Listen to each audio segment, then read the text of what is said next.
Es importante mencionar que aún existe mucha controversia en los tratamientos en parálisis facial. Porque vemos, ¿no?, estudios donde habla de electroterapia, de en fase aguda o en fase crónica inclusive. Vemos estudios de ultrasonido, de láser, pero en realidad hay controversia aún todavía en los tratamientos en fisioterapia y terapia ocupacional en México. Es por ello que las evaluaciones nos sirven mucho para dar un parámetro hacia dónde vamos con el paciente. Es importante la aplicación de medios físicos específicos para ese paciente y en dónde lo vas a poner, que es una lucha que yo tengo con los pacientes constantemente, porque mi primera pregunta cuando les hago su examen es: ¿qué pondrías en un paciente con parálisis facial? Y me dicen electroterapia. ¿Cómo pondrías esa electroterapia? Pues aquí, acá. Puntos motores. Exacto, pero ni siquiera te dicen dónde va la tierra, cuánto no, o sea, no te explican bien. O sea, estamos diciendo que se basan en estudios que a lo mejor no están científicamente tampoco comprobados. Esto es la parte importante de la parálisis facial, que aún existe mucha controversia. Es por ello que es importante mencionar que en muchos estudios nos maneja que un músculo en cero sí se podría aplicar la electro. Pero ¿qué pasa con eso? ¿Quién te va a aplicar la electro? ¿Tomó un diplomado? ¿Es fisioterapeuta? ¿O ni siquiera es fisioterapeuta? También eso. ¿O es porque yo vi que llegaban muchos a mi casa de parálisis facial y dije, me animo? Porque pasa, exacto, pasa. Sí. Entonces te sientes la superestrella en parálisis y realmente lo único que estás provocando son secuelas. Desgraciadamente también, yo creo mucho en la acupuntura, claro, por supuesto, pero también hay pacientes que reciben electroacupuntura sin referirse a puntos motores específicos. Recordemos que la cara son muchas redes musculares. Si hay un músculo sano abajo del afectado, ¿qué pasa con ese músculo? Con la electroestimulación. Entonces, yo siempre recomiendo que los pacientes les ha ido muy bien con su compresa húmedo caliente, bilateral. Es importante cuidar la parte de la sensibilidad, por supuesto. Recordemos que es un nervio mixto, entonces lleva raíces sensitivas y raíces motoras. Es por eso que es muy importante dentro de la valoración también ver la parte sensitiva, también la lengua. Recordamos que se afectan los 2/3 anteriores de la lengua.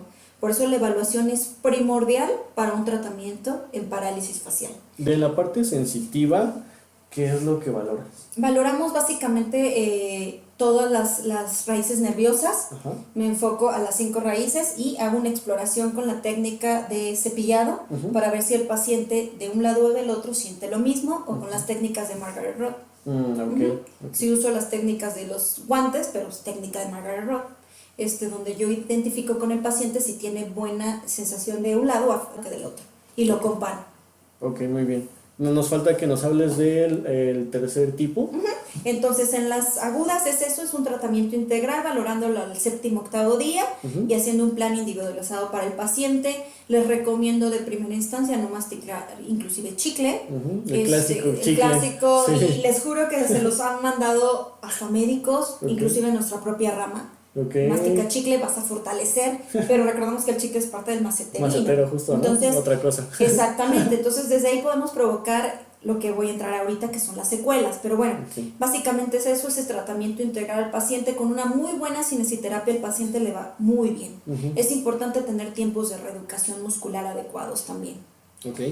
Bueno, pasando a la parte crónica, sabemos que después de 6 meses los pacientes pueden quedar con una afectación si reciben un mal tratamiento, como lo dijimos, médico o de rehabilitación. Entonces llegan con nosotros esas secuelas. Sabemos que a los 6 meses ya podría catalogarse como crónico.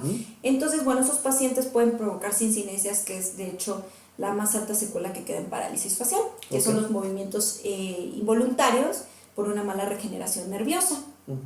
Entonces, básicamente en la parálisis facial con secuelas de sincinesia estamos hablando que vamos a tener que aplicar técnicas como lo es biofeedback. ¿Por qué? Porque estos pacientes ya recibieron una saturación a lo mejor de terapias en la parte aguda. Porque me ha pasado con la electroterapia, con la electroacupuntura, o ya fueron inclusive a ponerse toques eléctricos directos en la cara de máquinas. Es una infinidad de cosas la que nos comentan los pacientes. Sí. Y en la parte de la crónica nosotros tenemos que hacer un sistema ya más computarizado para que los pacientes vuelvan a tener ese movimiento lo más normal posible y simétrico por medio de una computadora, donde se ponen unos sensores y el paciente con una computadora y unas gráficas nos dice qué movimientos están haciendo, cómo lo están haciendo, cómo es la activación en microvolts y cómo es la relajación.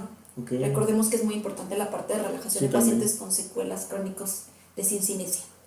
Y claro, por supuesto, valorar bien con el médico también la parte de las secuelas, porque hay pacientes que pudieran requerir inclusive Botox para mejorar también algún tipo de cronicidad muy severa.